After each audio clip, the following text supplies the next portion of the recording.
Perfect timing, right for the drop, ladies and gents. All the way from Australia, we're going to have a good time today. Welcome back to the show. It's Monday, so let's do our thing. Yeah. Here we go. Shut up and sit down. The Business Bros Podcast was created for you. Learn from the business professionals who come to share their stories. Find out what's working in business, on social media, what's hot and what's not, straight from the mouths of successful entrepreneurs out there doing the real work. And now, welcome to another episode of Business Bros. Yeah, let's keep this party started, Ham. How about you drop the heat? All right, all you business pros out there. Before we jump into the show, just a quick reminder to please subscribe on whichever platform it is that you're listening to us on today. Give us a like, give us a follow, subscribe, and drop a review.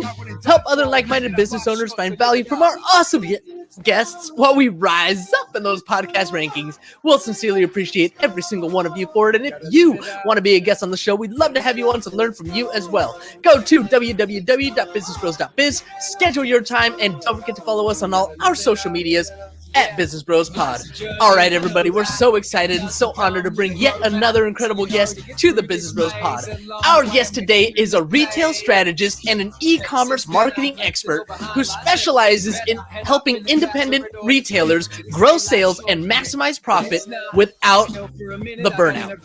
Our guest has the experience in building, growing, and selling award-winning retail stores, and with her success, she was able to shift her focus from building those businesses into helping others. Every day, our guest is working with retail entrepreneurs, both e-commerce and brick and mortar, and she guides them to not only create freedom in their own lives, but to serve their customers in the best possible ways. So if you want to learn what digital marketing can do for your business, implement products to boost sales, and make your business run smoother and faster, all on autopilot, you better make sure to tune in today. Joining us from around the world in Sydney, Australia, welcome to the show, Salena Knight!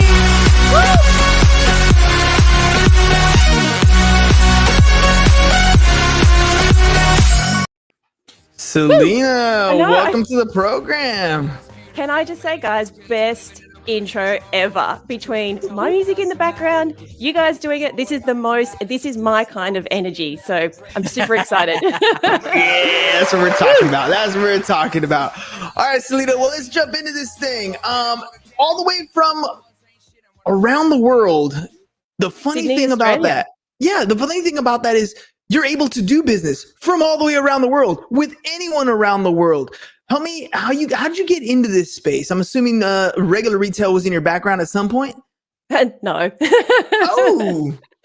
I am actually an arborist by trade, so a tree surgeon.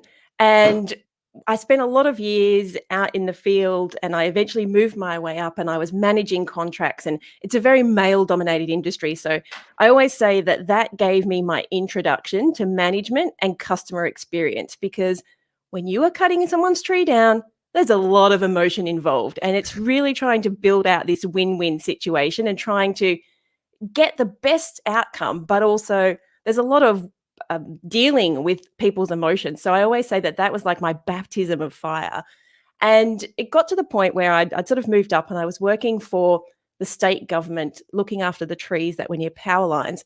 And this one day, I'd been working on this collaboration, it's a word we use now, with a local government to protect some endemic species. And it had taken months. And eventually we worked out for $1,000 more, and this is the government we're talking about, $1,000 is not an awful lot of money, that we could actually relocate this endemic species and be good to nature. And I came into my boss and I was like, I finally done it. All these stakeholders involved, it's only going to cost us $1,000. And he said, no. So, what? Like, what? Mm-hmm. And he said, no, not spending the money, don't have it in the budget. And I remember saying to him, well, if I'm not here to do this, then what am I here for? And he said to me, because the government legislation says you have to be. I mean, hell no. Exactly. Way to make someone feel like empowered and valuable, right? So it didn't take much longer after that I decided to, I was already in the works, checking out and moving on. And then I got pregnant with my daughter, and I'm obviously clearly very passionate about sustainability. And this was back in 2006, 2007. And so e-commerce, super new. Like, we were all hanging out in forums back then. No Facebook. E-commerce was, as I said, brand new, lots of traditional marketing. And so I couldn't find these eco products that I wanted. And so I started to look at importing them. And I was in these forums, and people were talking about importing products from America or importing the fabrics to make the products. And I was like, I could do this. Like, what's stopping me? And so I started to do it as a bit of a side hustle. And then it got to the point where I was making so much money that I didn't need the job. And so I left the job, and my daughter was 6 months old at the time. So I left the corporate job and went to open my own physical store. And you know what happened in 2007, right? Economic meltdown? Oh, yeah.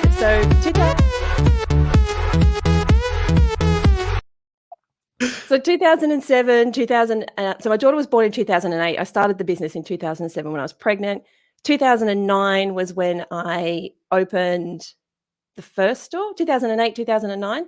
I opened the first store, ended up growing that to a chain of stores in the middle of the global financial crisis, built a big online business. And what I was passionate about was building a community where parents could come and get information. Like, these days, we use the words community and collaboration so easily, but back then it wasn't a thing.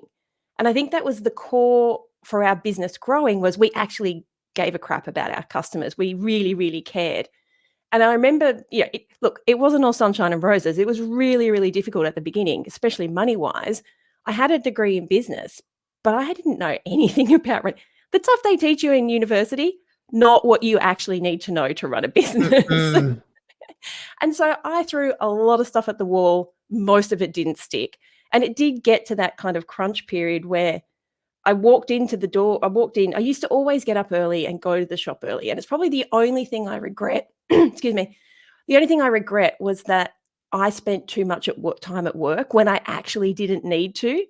So looking back, I didn't need to go to work to rearrange the shelves. I could have just done that in the downtime. I didn't need to go to work to pack orders after hours. I could have just done that when I was there. I didn't need to pack orders on a Sunday because they weren't going to get picked up until Monday anyway. And so that's probably the biggest thing that I learned, and I try and teach other people, is probably 7 times out of 10, you don't need to be doing that extra work. You're doing it to keep yourself busy. And this is I say this is the problem that we have is, as much as I love Gary Vee, it's not about hustle, hustle, hustle. Because if hustling made you the most successful, every person who put in 17-hour days would be multimillionaires. But the fact is, most of them aren't. And so we have to actually... That's not how it works. That's not how any of this works. No, it's not how it works. And all the gurus tell you, this is the thing you just have to play that little bit harder. And it's like, actually, no, the most successful businesses aren't playing harder. So that's the big thing I regret, was the stupid time I spent, the busy work time. And I find that busy work is quite often the symptom of someone who doesn't have a successful business. Like, people who have a successful business stay busy doing other things. Like, sure, I love working, but I still love to go to the gym. I still love to go out with my family. I still love to go to the movies. And whereas when I had the not very successful business or the struggling business, forwent. What's the Close enough. Yeah. Close enough, you know what I'm saying. You substituted one for the other. I decided not to do the fun things. And of course, when you stop doing all the fun things in your life, it becomes all-consuming. It becomes very oppressive. And quite often you wrap up your self-worth in the success of the business. And so I do distinctly remember going into the shop one day. It was a Saturday, and I'd gotten there early. And as I put the key in the lock, and of course, you don't know this at the time. You can only see this in hindsight. I remember putting the key in the lock and kind of pushing the door with my shoulder because it was a really heavy metal door. And as I just stood there, just something clicked in my head. And it was that saying of, if you continue to do the same thing every day, nothing will change. And I remember just standing there, and I burst into tears thinking, I can't continue to go on like this. I'm not happy. I'm sure my family's not very happy. Like, I'm not making all these millions of dollars that I thought I would make. I'm working myself into the ground. And so I shut the door, went into the storeroom, had a big cry, and had myself a cup of tea, because that's what we do, and just came out and I actually rang my husband afterwards and said, I'm selling the house. So I was very, very lucky to have an investment apartment. And I said to him, I'm selling the house, not our house, that house. And he said, okay, why? And I just said, because I have reached that point in my business where cash flow alone will not grow me. And quite often I see this happen when I work with businesses, is they grow broke. They get to this point where they are on track to do $1 million or $2 million or $4 million, but they don't have the cash flow reserves, because people don't understand that just because you're making the money doesn't mean you have the millions in the bank. There's still so many outgoings. There's still indent orders. There's still all these things that happen behind the scenes. And quite often you have to bring in more staff at that point too. And so they get caught out with this cash flow gap. And I didn't realize it then, I realize it now, that I was in that cash flow gap. So I sold the apartment, and I decided to put a big chunk of it back into the business. And that's what it needed to grow. But I also knew I couldn't continue to do the same thing. I couldn't just turn up every day. And I call it now the hamster wheel of hope, crossing your fingers and hoping that people would turn up, people would buy something, you would get visitors to your website, that those visitors would actually convert. Because even though I loved marketing and I was doing a lot of it, I wasn't doing it very well. And it was always when I had a little bit of time. And so now, with lots of years of experience and working with retailers and e-commerce brands, what I've actually discovered is there are 5 key areas of your business. So money, which is understanding how money flows into, around, and out of your business. There's sales, which is the making of the money. There's customers, so finding them, attracting them, catching them, connecting with them, converting them, and keeping them. So lots of steps in the customers. Marketing, which is just about telling the world that your business exists and getting them to want to buy your stuff. Marketing is not just posting on social media. And then we have what's often called the missing pillar, which is impact. And impact is about building a brand, not just a store. Impact is the thing. It's this intangible thing where people look at their competitors and say, what have they got that I don't have? Like, what are they doing? Why are they winning all the awards? Why are they getting featured on the morning show? Like, who are they paying off? But the fact is they haven't. They just focused on their impact pillar. And so, as I said, through lots of trial and error, and I've got pictures of this, as I was working it out back in the day, with big pieces of brown paper taped to the back of the storeroom door, where we would write all this stuff out, and we would have calendars and work things out, and brainstorming pieces of paper. And what I basically worked out is you have to work on one of those. It's the one that you're the most crap at. I didn't ask you if are we PG? Yeah, go for it. Free to say what you like. The one that you're the most shit at is the one you need to be focusing on. And that's because if you continue to do the thing that you're good at, and look, I've had this conversation with an 8 and 9 figure brand when I said exactly the same thing. I said, you just need to focus on the thing that you suck at. And he said, oh, we suck at the delivery of the customer service. So everything else we're pretty sure, but there's this little broken bit, and we know that it's broken. And he said, but we're great on experience, and we're great on this, and we're great on the product range, and we're great. I said, right, so what are you focusing all your time on? He said, product range. And I said, now, how much more money are you going to make by focusing on product range? Remember, this is a 8 turning into 9 figure business. They know their numbers. And he said, we'll probably see a 3% increase. 3%. 3%. Oh, it's good, hey? I said, right, so if we focused all of your resources on that thing that you're crap at, just for 90 days, 3 months, what kind of results do you think you could see?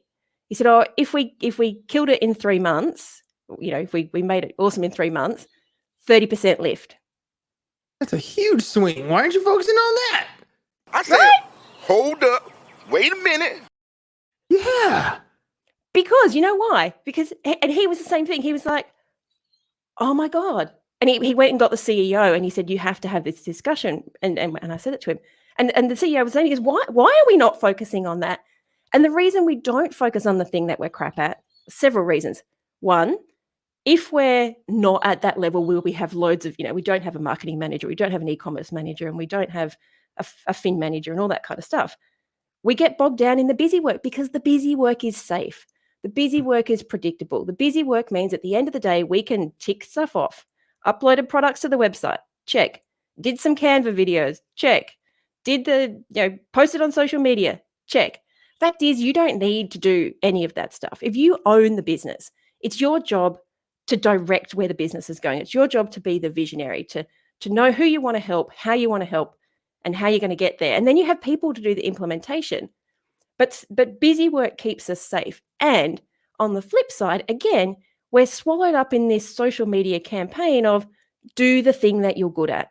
Be known for one thing. Niche down. Like all of those are great in context, but they're not great when you're supposed to be the CEO of your company. The ideas that you've covered. I mean, first of all, it's a lot to unpack. The fact that you started off saving trees and then realized that, I need to grow my own money tree, and took a leap and just did your thing. There's a lot of people who fear that step and aren't able to take that to the next level. And then you just went and realized that, one of my favorite things you said was, I threw a bunch of stuff at the wall and very little of it stuck. And I think that is where a lot of that discovery happens, right? This is where that busy work starts, where it's important at the beginning, where you're trying a lot of things to see what sticks. But then we fall trapped to what you're saying, that comfort zone of being stuck in that busy work.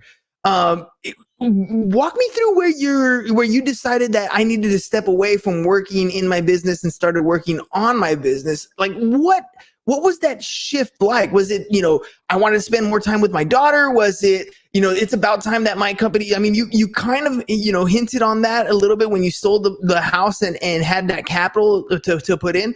But people that are in that position don't always take that leap, don't always take that risk to sell a place, capitalize their business and move over or move forward. How did you come to that realization? Like, what was going on in your life at that point that you said, this is my next step? This is for sure. I know I don't exactly have a crystal ball and know it's going to happen, know it's going to work out, but I know this is the next step for me.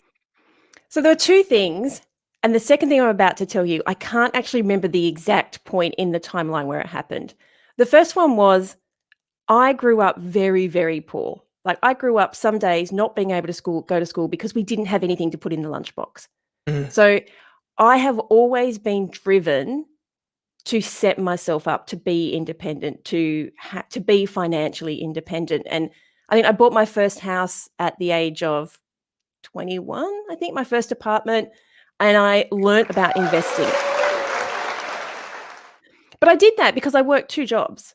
I was working full-time as an arborist, and then from 5 p.m. till midnight, I went and worked stacking shelves at a grocery store because I knew I had to make the money. And then I learned about investing, and I learned about cross-securitization of properties, and I went on to buy another property with the equity that I bought. So a lot of that was just information. But I'm not the smartest person in the world, right? Like there are a lot of people way smarter than me.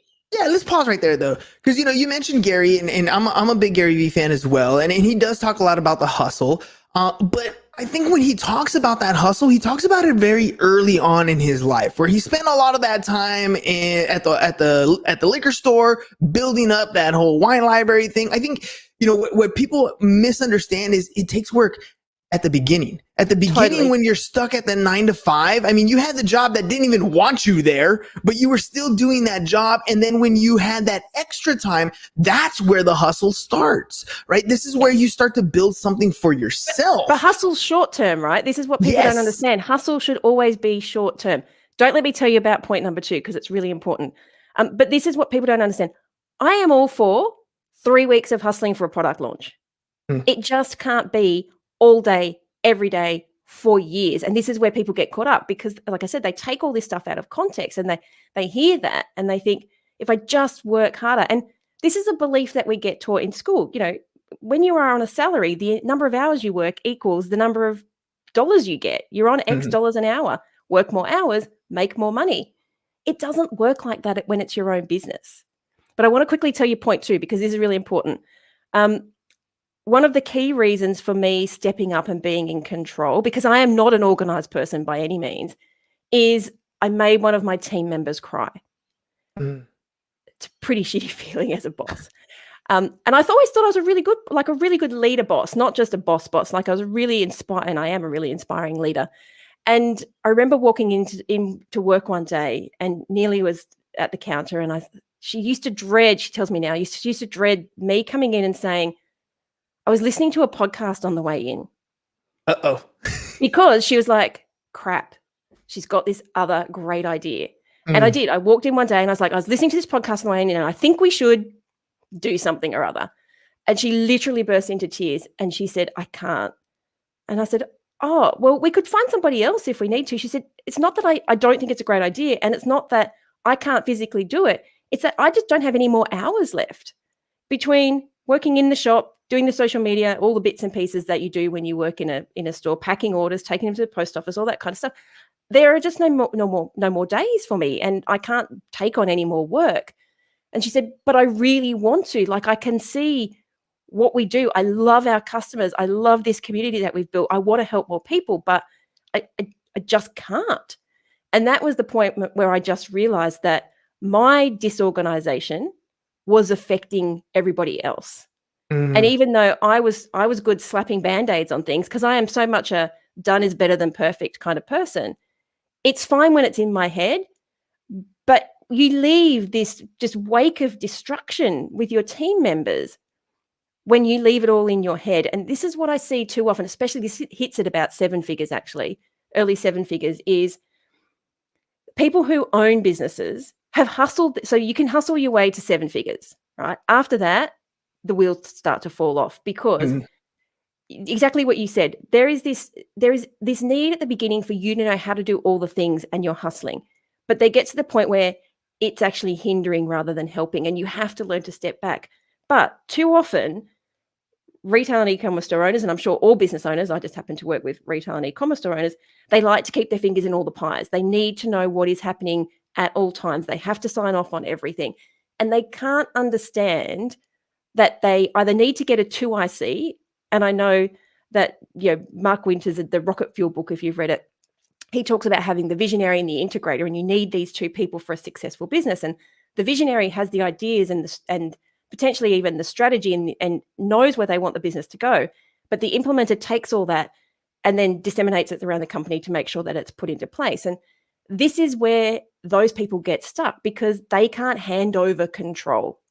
And as much as you would never, they would never admit it, they are control freaks, and they get value. And I say I am one of those persons. Like, I'm not dissing anyone. Is we get value from feeling needed, to feel like we are a key part of the growth of the business and helping our customers. And what we need to do is just step back and say, I can still be that key part, but I don't have to do all the things. I surrender to your will. Oh, How do you have all these queued up? This is amazing. Shout out to the producer, James. I mean, he's on point today. But it's and I can see him. I mean, I don't know if you can see him. He's at the bottom of the screen. I know the listeners, viewers can't see him, but he's laughing, and he's laughing, dying because you're describing me to the T. Yes. 100%. When you talked about you're walking in and making your employees cry, I'm thinking to myself, God, man, I did that so many times to James. I mean, there's a number of times, and again, just like you described, it's not that the idea was bad. It's not that the destination was bad. It's just, I would come in and I would say something very similar, and James would look at me like, okay. Pivot! Exactly. Now we're going to have to pivot and do all kinds of, because he's my SOP guy. He's my standard operating procedure guy. So for him, your integrator. Yeah. So for me, a shift is as quick as, we're going in another direction. And for him, it's like step 1. Fine by me. Exactly. You guys need to read the book, because what it actually says is that James is in charge. Oh, he absolutely is. Yeah. He absolutely you is. don't get I'm your huckleberry.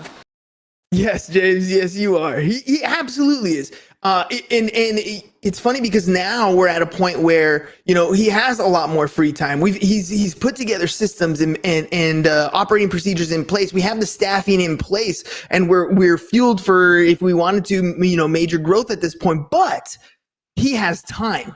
He's directing the ship, not in the trenches doing the work. What you're saying is a perfect description of the things we're going through. We're literally building a what we call them little cash flow businesses now, right? So we're literally doing this testimonial business, and the same thought process is I don't want to get stuck in the minutia. I'm not going to get stuck in this one. We're building it completely differently. What did what happened to your business when you were able to let go, when you were able to step back and realize that, I'm a leader, I'm not the one implementing what's going on? Okay, first and foremost, and you guys have probably discovered this as well, you get to have your life back. Yes. And in fact, a lot of people find that scary because I'm sure you guys find this as well. When you own your own business and run your own business, other people don't get you. You can't go to a dinner party and have a normal conversation because people who work for a living just don't get it. And either they feel inferior, even though you don't want to make them feel that way because they have no idea what you're talking about, or you just feel like you're a little bit weird and strange, regardless of how successful you are. And then you start dumbing yourself down because you don't want to make them feel bad, which is why we all love hanging out with business owners. Yeah, no, absolutely. But let me ask you this. When you find that you have more time and it's not filled with hustle, did you feel like all of a sudden you were doing something wrong? Like you felt a little awkward or a little weird because you weren't as productive? And you're like, I know James and I have sat back and we're like, reflecting with time that we have on, well, what's the next thing? It's almost like if we sit back and do nothing, that's wrong, but it's not. Oh yeah, you don't deserve it that way. And did you experience something like that too? I do, and every single one of my clients, when they get to that point, does. It's this, I feel like I don't deserve it. I shouldn't be making this money for not really doing anything. It seems a little bit wrong. But this is kind of the goal, right? You want to get to the part where you get to choose the things you do in your business. If you don't like making Canva templates, don't do that, right? But the key here is, and someone way smarter than me worked this out, is working in these 90-day sprints. We call them 90-day focuses, because as entrepreneurs, we are always on the next thing. Like our brain is three quarters ahead of what we're actually doing. And it, as James can attest, it stresses your people out. And so 90 days is enough for people like you and I to rein ourselves in, but it's also long enough to get results.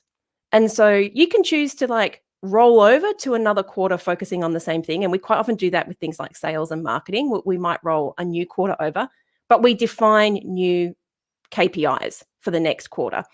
And so this is, and you get this satisfaction of getting results in this really, because that's what we are, right? We're so instant gratification.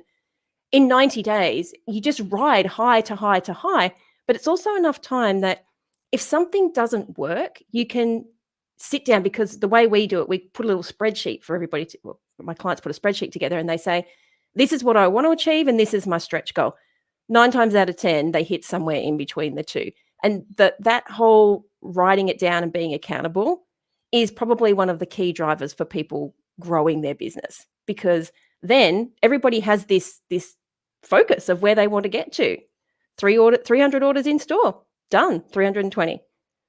Average order value, $175. Let's make it $195. And teams going, all right, what do we have in that price point? Maybe we need to bring some stuff in. And so you're actually giving ownership back to your team and empowerment by putting goals in place. And I hate the word goals. I feel like it just feels like so counterintuitive because it means I have to focus on something.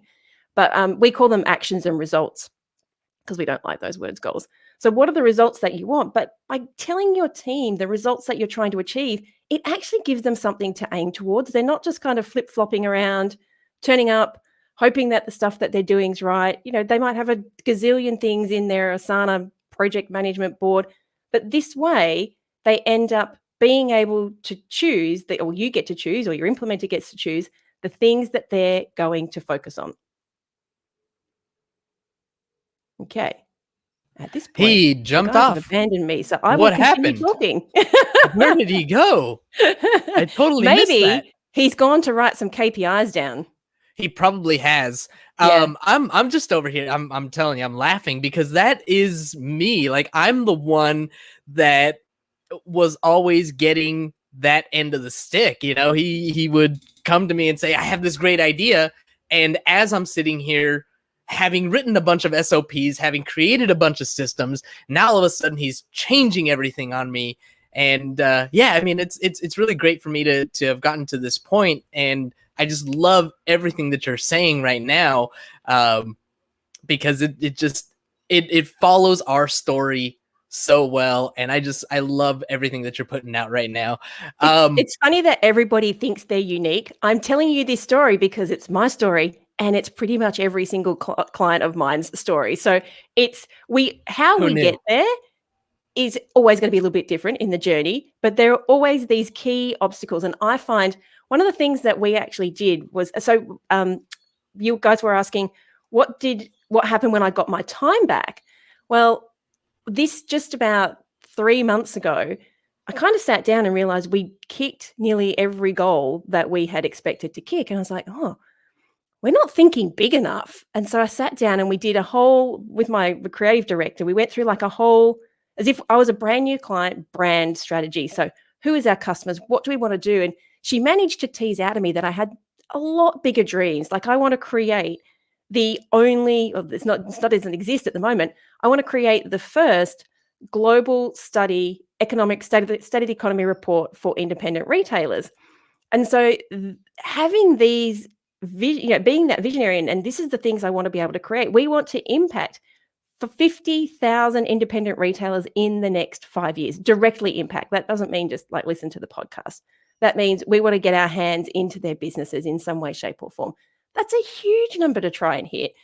So how do we do that? And what that's done is made us sit down and go, if these are the two big things we want to do, that I want the business to do, how do we do that? And I have to step back and say, I really need to step up my relationship game. Like, I love talking to people, but I'm not always great at following through with the relationship, like making sure that I keep that. Yeah, right. So we've got two choices. I can choose to do that if that's something I want to do, and you were asking me, what do you do with your time? I love talking to people. I have this really close group of friends, right? I'm not the social butterfly. And so my choice was, I don't know if you can see it on the board behind me. No, it's on the other side.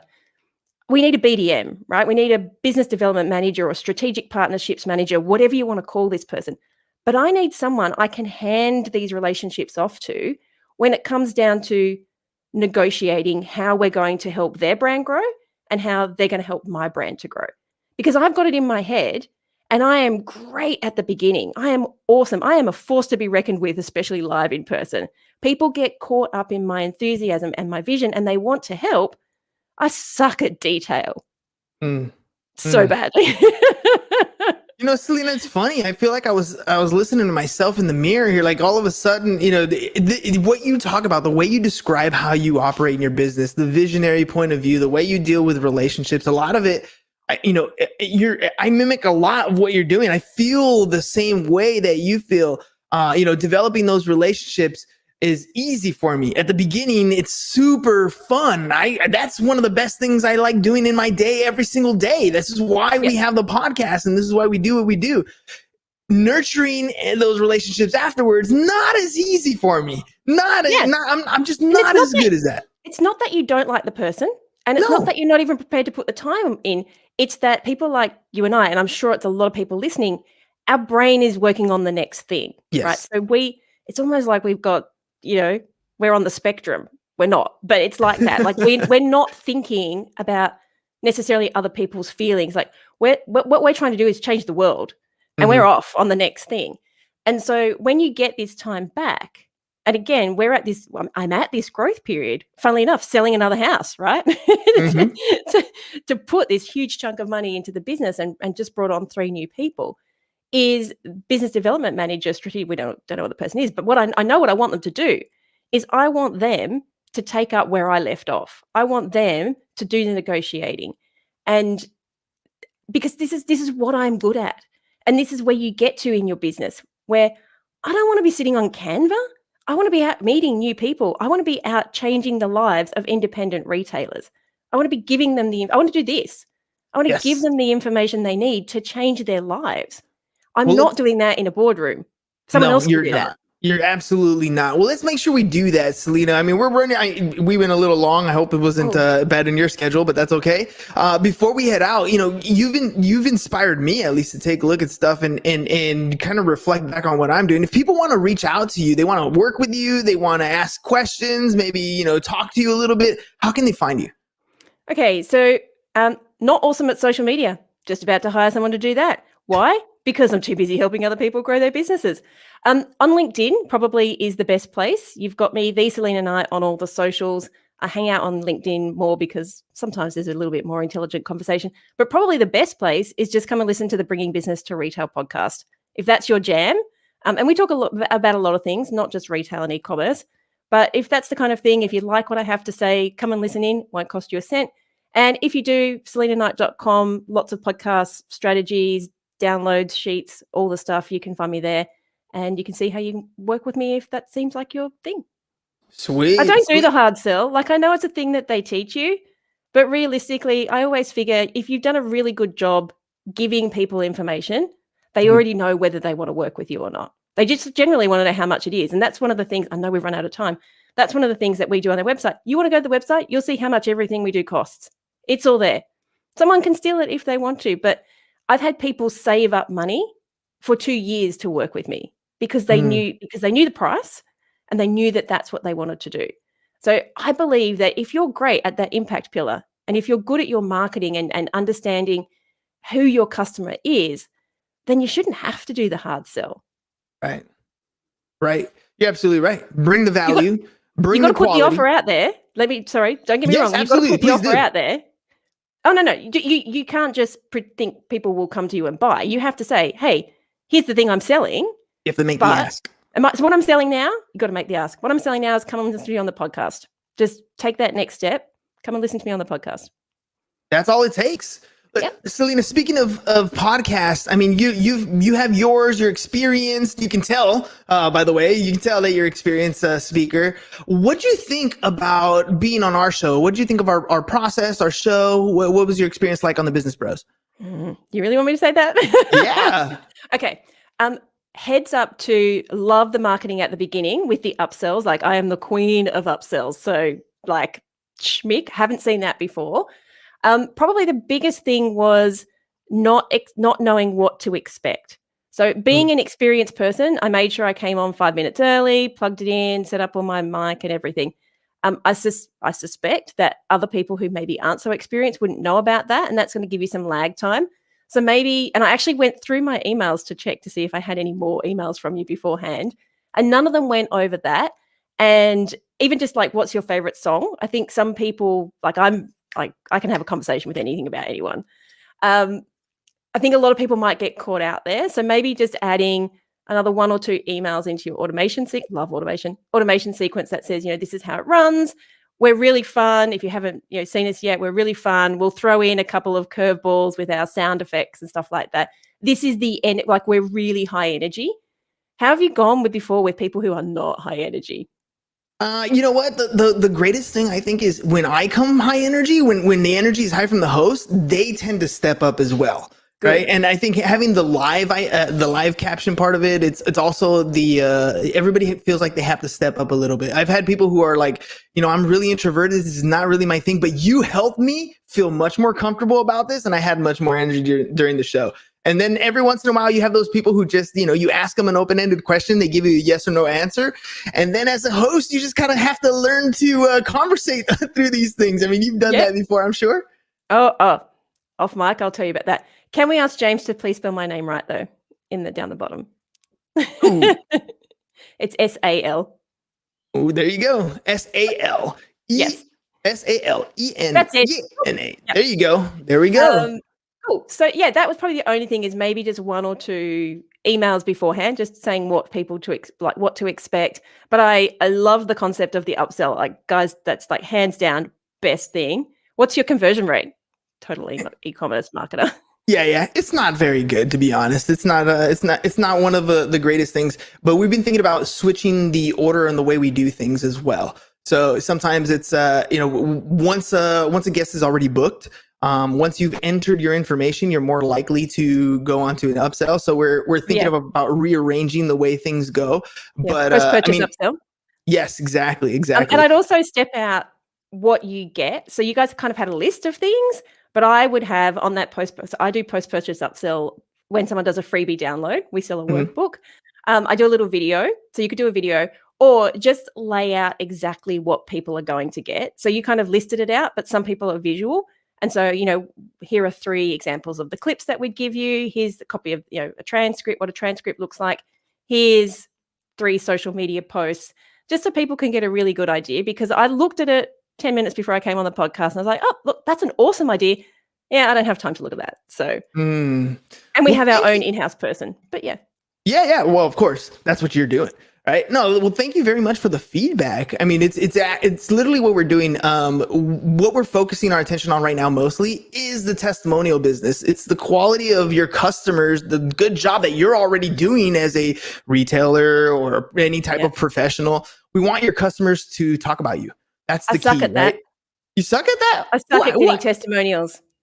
Yeah, Well, we're putting a process in place for it. Okay, well, let me ask you this. If you were to give somebody a testimonial to the show, like, what did you think of, what was your experience as being a guest on the Business Bros podcast? I thought it was super fun. I loved the energy. I loved the fact that you guys were streaming live, because that's not something a lot of people do, that you're tagging on social media, and that you told me right at the beginning what we're trying to achieve. And I love the little interspersions with the comments and the gifts and things like that. So for me, I'm a fun person. Like, this is a really fun podcast to come on. And I think it's a really unique way to be able to share what you're going to say, because it's not the same 5 questions that the host asks every single other person. Exactly. Well, just like that, that's a video testimonial. And what we do, I'm going to share the framework with you. It's pretty simple. What we do is, first, we recognize how awesome you are via our fire intro. Then we ask you for more of your awesomeness by getting to know you on the show. Then we ask you what you think of us. And that's really what we do. That's how we build a testimonial. I mean, how cool would it be if you had your customers talking about you the way you talked about us just right now? I think it's awesome. I'm just not that great at doing it. That's all right. We've got myself a new integrator. She's working on it. She's working on it. And ladies and gentlemen, I'm going to throw this out here. I'm going to give you my point for a big plug before we head out. If you guys are interested in getting some testimonials done for your business, make sure you guys go to businessbros.biz/testimonials. Find out how we can help you grow your business, generate more business, more referrals by implementing testimonials. Turn your existing customers into your sales force. All right, Salena, thank you very much for coming on the show. I know we went long, but it was just so much fun to talk to you, to hear your story about all the things you're doing. So thank you for taking that extra time and coming on the show. Thanks for having me, guys. It's been awesome. All right, ladies and gents, we'll see you guys again mañana. Until then, peace out, y'all. Thank you for listening to the Business Bros Podcast. Are you looking to get more clients or to increase your income? Hernan, the business bro, can help you generate referrals through the power of podcasting. And James, the insurance bro with Pipeline Insurance, can help you effectively add insurance to your existing business. If you are ready to create wealth today and generational wealth for tomorrow, email businessbros@seeusfirst.com to schedule a free consultation, or join the Business Bros Network, www.businessbros.biz.